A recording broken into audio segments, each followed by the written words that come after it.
ሙሴ ሰለሞን ግን ቮት በማጣት ጴንጤ የለም። ባባ ምን አስበህ ነው? ምንድን ነው ማሰብ? አንድ ጆሮ ቂጥ እየጠበበ ነው የሚለው። ኧረ እናስተውሉ ግን አንተ ድምጅልም ይሁን እኛን ድምጅልም ልታረገን እንዴ?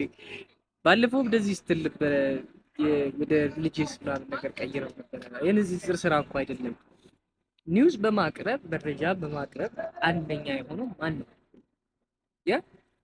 በፎሎ ሚሄድ ብሩክ ኒውስ አንደኛ ነው። የሚገርም ስራ እየሰራ ነው። እንዲሁም ደግሞ የአባይ ግድብን ማን ነው እንደሱ በዓለም መድረክ ላይ በሚሊዮኖች እንዲታዩና ነገሮች በሚገርም ሁኔታ ተቀጣጥለው ነጮቹን ላይ እንዲዘግቡት ያደረገው ሰው just saying it's not about religion, it's about who did the best. ለኔ ብሩክ ኒውስ ቤስት ነው። በቃ አለቀ። የሰራ ያሸንፍ።